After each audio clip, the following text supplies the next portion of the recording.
السلام عليكم ورحمة الله وبركاته. أعوذ بالله السميع العليم من الشيطان اللعين الرجيم. بسم الله الرحمن الرحيم. الحمد لله الذي كان موجودا قبل حدوث الأشياء ويبقى بعد فناء الأشياء، تفرد بالأولية والقدم ووسم كل شيء ما عداه بالفناء والعدم، كما قال عز شأنه: كل شيء هالك إلا وجهه وكل نفس ذائقة الموت، وقال: كل من عليها فان ويبقى وجه ربك ذو الجلال والإكرام. والصلاة والسلام على سيد الأنام سيدنا ونبينا ومولانا أبي القاسم محمد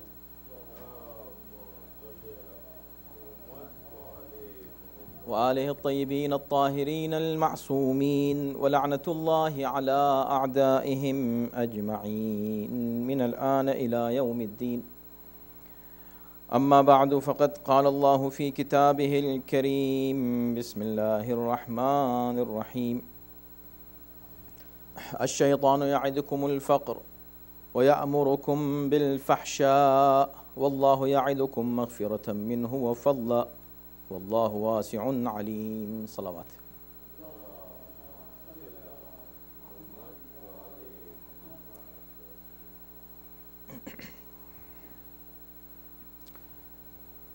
So as we were discussing the rights of the one who asks you for help, and in the light of Risalatul Huquq, the book, the treatise on rights of Imam Zainul Abidin alayhi salam, we were discussing this right. So as he said that his right is that you should first of all see if he is right and if he is honest, if his case is right and genuine. So you should help him. Simple. And not just help him, pray for him also. And praying is not enough. Help him in any other ways and means that you may be able to do so. So try that his needs are fulfilled, because not necessarily you will be able to fulfill his needs. You might be helping him, but not to the extent that he is able to fulfill all his needs. So what you do, you help him from any other source. This was one thing. But if you doubt his honesty, whether he or they, remember we were discussing an individual or a group of people are coming for assistance, asking you for financial help, and you are doubtful whether this person or these people are honest and the project is really worth it. So in such a situation, you should do your research, investigation. And this is something natural. You do your investigation, try to find out the truth, whether he or this group of people really are deserving people, they deserve your help. So then, if you find out that they are really honest people and they deserve, help them.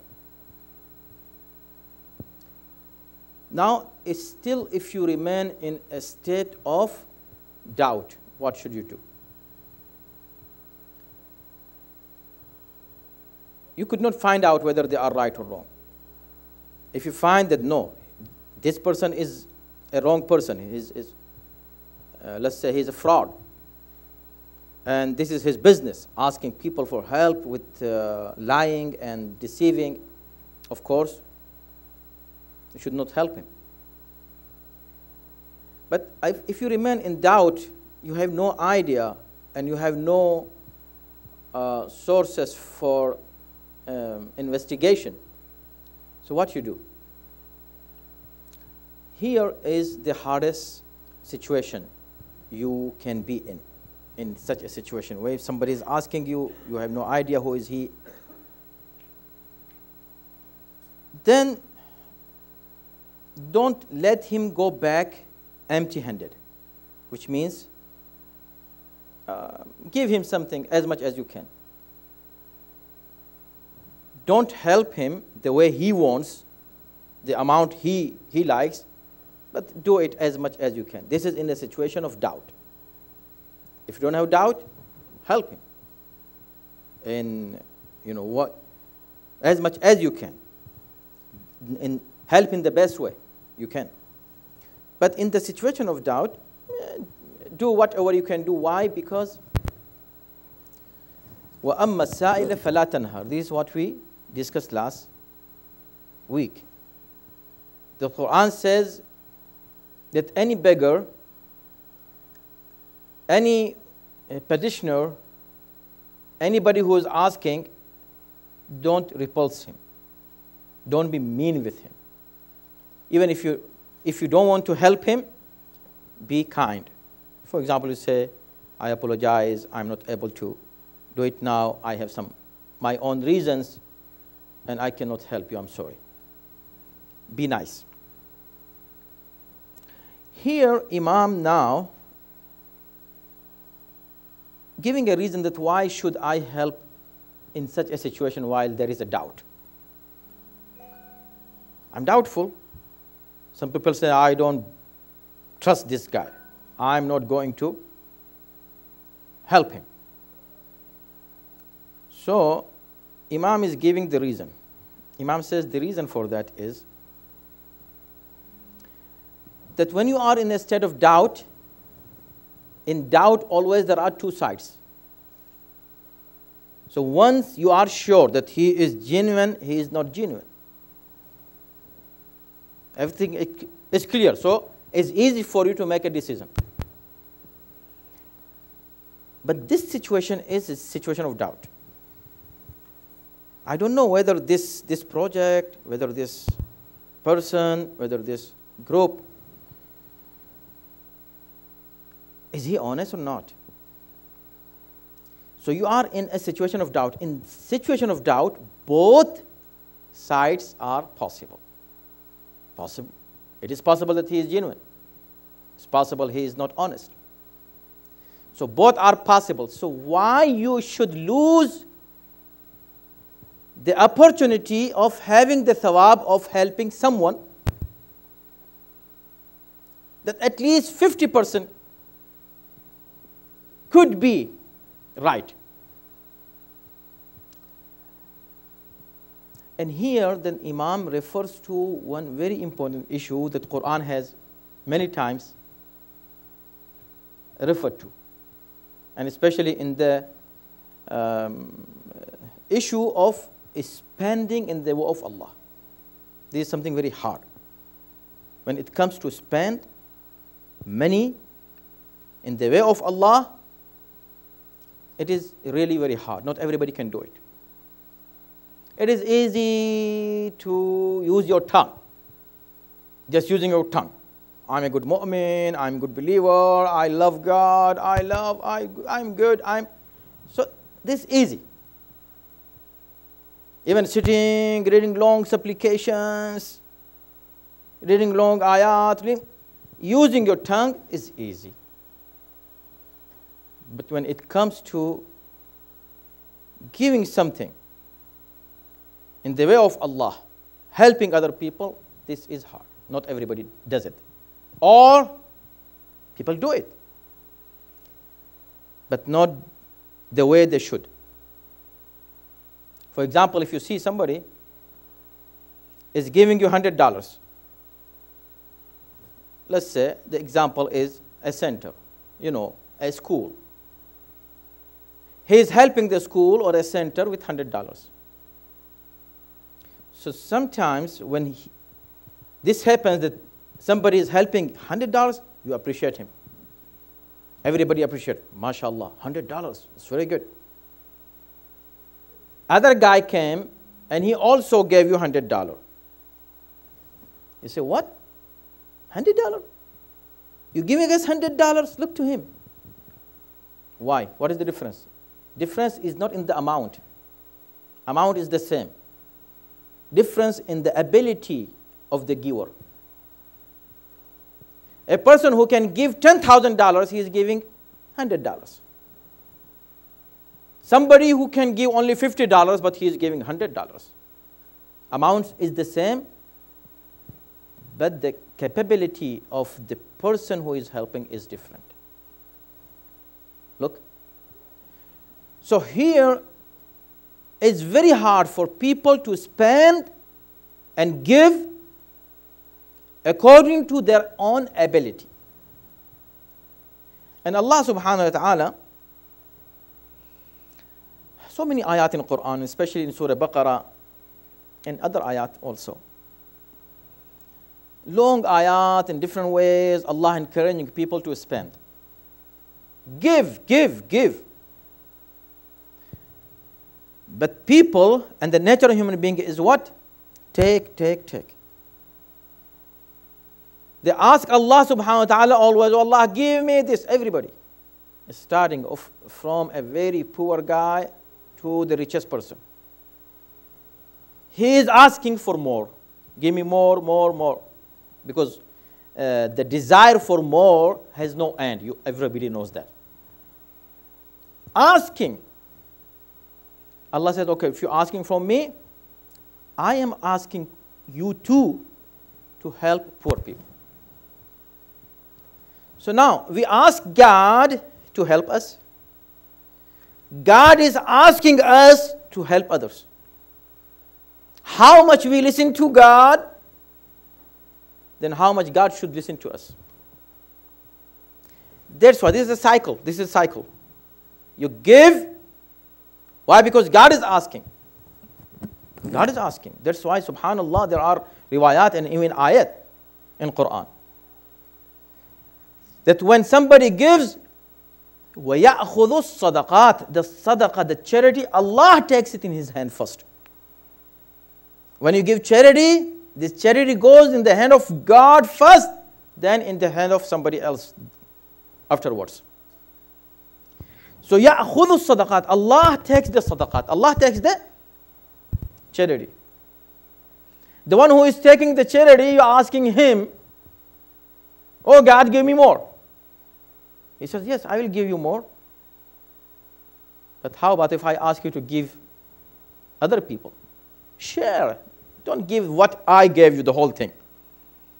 Allah didn't say, وَأَنْفِقُوا مَا رَزَقْنَاكُمْ. Spend whatever we gave you. No. أَنْفِقُوا مِن مَا رَزَقْنَاكُمْ. Spend from whatever we gave you. From whatever we gave you. Okay, so why it becomes hard? And usually I will start from myself. Let me check myself, how much I spend in the way of Allah, how much I receive from Allah, and then how much spend in the way of Allah. There are some wajib dues and there are some recommended dues. So, recommended expenditure, recommended from God. What I do? I say, when it comes for wajib, I say I have to do it. When it comes for mustahab, let me give this much. This is enough. This should be enough. When I try to give more, there is someone inside me tells me no. Why? This is enough. Enough help. Of course, we cannot compare ourselves to the infallible leaders, but they are our uswa hasana. They are role models for us. God made them role model. Role model means they do what we can do. They ask us to follow them in the actions which are possible for us to follow. Otherwise, if it is not possible, why God should ask us? So we see so many examples in the lives of the Prophet, Imam Ali. Somebody is coming, they are in dire need, and they are sacrificing their need over the need of other people. They give without any hesitation.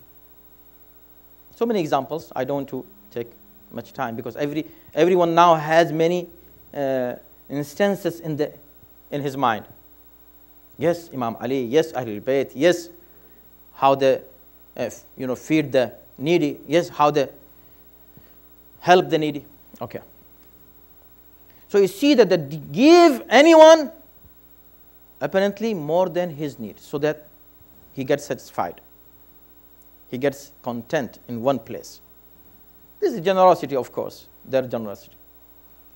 But who is the one who is inside me telling me, no, this is enough. You gave him, this is enough. It's not stopping those people, but it's stopping me. So here what Imam is now referring to, and it is interesting. Imam says, وَإِن شَكَكْتَ فِي صِدْقِهِ وَسَبَقَتْ إِلَيْهِ التُّهْمَةُ لَهُ وَلَمْ تَعْزِمْ عَلَى ذَلِكَ لَمْ تَأْمَنْ أَن تَكُونَ مِنْ كَيْدِ الشَّيْطَانِ. If you are still in doubt whether the person who is asking you is a genuine person or not, and honest or not, you are not in a safe side in such a situation. What does this mean? He says, because the plots of shaitan are there always. And this is one of the strong plots of shaitan. Easily to overcome a human being is through his wealth. Puts a lot of love of wealth in his heart and stops him from spending that thing, anything. He says, oh, this is your belonging. This is your belonging.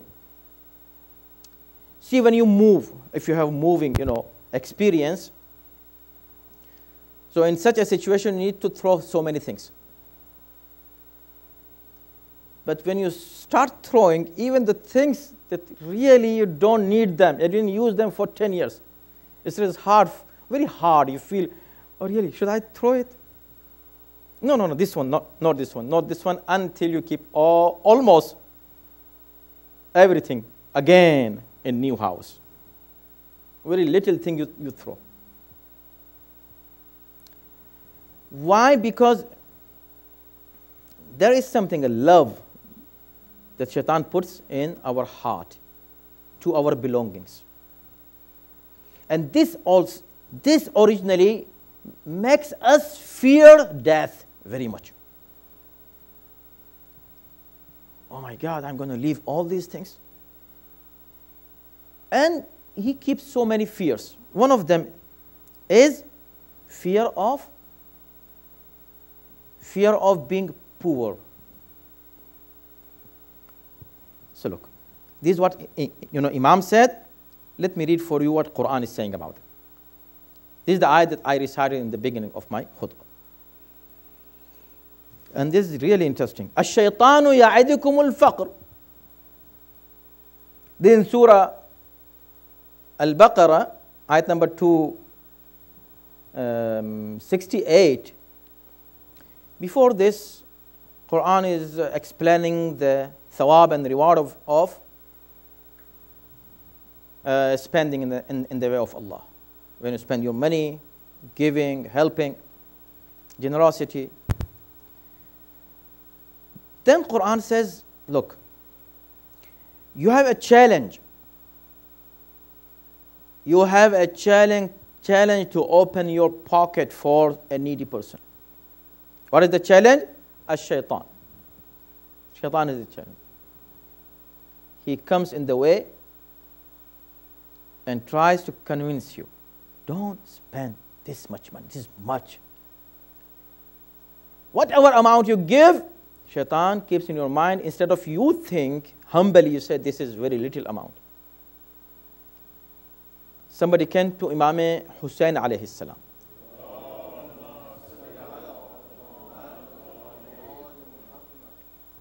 And he came to him, he wanted to ask him, but he was shy to ask. So he wrote a note to him while he was in front of him. A note saying, my master, my Maula, I don't have anything to sell so far. I don't have anything to sell to gain some money, to earn some money. I have only one thing left. Everything is over, finished. Whatever I had from the dunya is gone. I'm so needy person. The only thing I have to sell is my dignity, my honor. Look, Allah subhanahu wa ta'ala, may Allah protect everybody from such a situation. Asking. As I said earlier, asking is highly discouraged in Islam. But on the other side, it is highly encouraged to help needy people. So let the rich people come forward and give instead of you come and ask. Islam wants such a culture, with such high morality, that people who have should come forward to help the people who don't have. So he says, I have only one thing left, and it is my honor, to sell. He means by asking for help. And I looked around, I didn't find anybody better than you. Who should I sell my honor? That's it. He didn't write anything. Please help me, give me some money. Nothing. He just wrote this and gave it to Imam. Imam read it, and he was very much impressed by the way he asked, the way he explained his need. Imam asked his servant, how much money do we have all together? He said this much amount. It was a big, huge amount. Imam said, okay, take all the money and give it to this person, this guy. And then he wrote, Imam said, I'm very sorry, I apologize. I don't have much to give you. This is very little amount, and I'm shy to give you this little amount. But this is what I have. And it was a huge amount, which could be enough for maybe 100 people. But the way he asked him, Imam replied in this way. So after giving this much, he's saying, I'm shy to give you this much because this is very little. So, see, when we give, we think this is too much. We are giving too much. People get upset when they have multiple, projects to help. Why this project? Why this? Why this guy came to ask me? 10 people are asking. Thank God that 10 people are coming to you. These 10 people can go somewhere else, but they are coming to you. Why? Because Allah subhanahu wa ta'ala has given you something. That's why people are coming to you. So don't get disappointed. Let them come. and help. When you help, be humble. And always think that, oh, I didn't do anything. Don't say, oh, I have done this much. So after helping this much, Imam says, I didn't give you anything. So shaitan comes in the way and keeps in our mind. Ya'idukum al-faqr. He warns you, giving us warning. Okay, so you are going to write this check to this needy person, to write a check for khums, give zakat, give your dues, help such and such project. Okay, you know what will happen? You have this much in your saving. You give this much will remain. It gives you calculations, right calculations. Ya'idukum, he gives you warning of what? Faqr. You will become faqir, you will turn into poor guy. You will become poor. You lose all your wealth. So he is scaring you from faqr. الشيطان يعدكم الفقر. وَيَأْمُرُكُمْ بِالْفَحْشِ. Subhanallah. This is Quran, brothers and sisters. Amazing. Okay, this is not enough for him. Allahu Akbar, and see what Quran says. You will find it in our daily life. We find everything around us. This is not enough for shaitan to stay only by scaring you and that's it, enough. No, he goes one step forward. What is it? وَيَأْمُرُكُمْ بِالْفَحْشَةِ. When you try to spend in the way of Allah, shaitan will come and say, don't spend here, otherwise you will become poor. You lose your money. You're losing your money. Why you do this? You earn this money with hard work, and now you're spending this money in the way of Allah to this poor, to this masjid, to this madrasa, to this Husainiyah. What are you doing? So he scares you. He tries to stop you. Not only this, what else he does? One more step. وَيَأْمُرُكُمْ بِالْفَحْشَةِ. He orders you to do something which is shameless. Which means he forces you by stopping there and spending in haram, in fahsha, in things which are forbidden. Look, who is the loser? You are spending your money in a place where it could have been preserved forever. And multiplying. He stopped you there. Rather, he made some,